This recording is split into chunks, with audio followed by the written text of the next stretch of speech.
Miss Swanson approves it, you get your things. She doesn't, you don't. I was shaking so hard I couldn't stop. I pulled out my phone and called Fergus. Belinda answered. Her voice was bright, almost amused. Wow, one day, and you're already well enough to come crawling to him. I knew it, you were faking the whole thing just to squeeze out more money. And all that nonsense about going into labor soon. Your due date isn't until next week. Oh, right, Mamie. I almost forgot. Since your due date is next Wednesday, I'll only cover the medical expenses if you deliver on that exact day. Baby comes any other day. That's on your own dime. I held everything in, every ounce of fury pressed down tight. Belinda Swanson. Who gave you permission to touch my jewelry?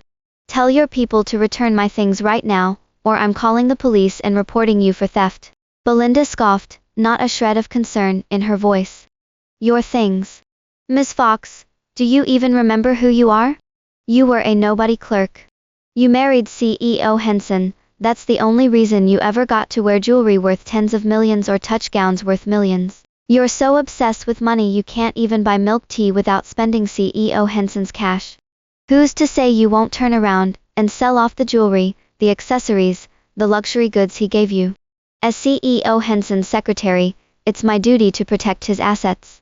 So from now on, unless I give you permission, don't even think about touching any of it. Belinda Swanson.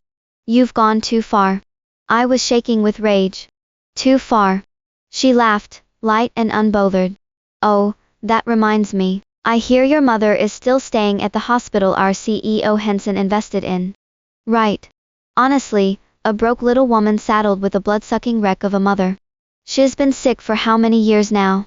Who knows how much of CEO Henson's money she's wasted. So, to keep his money from being thrown away any further, I had someone escort your mother out. The room tilted.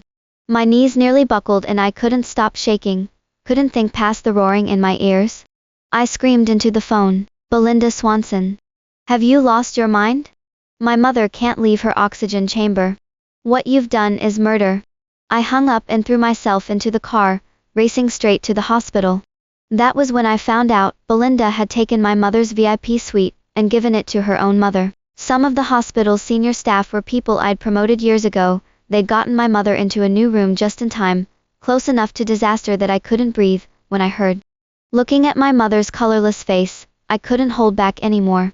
I turned to Attorney Pierce. Throw Belinda Swanson's mother out onto the street.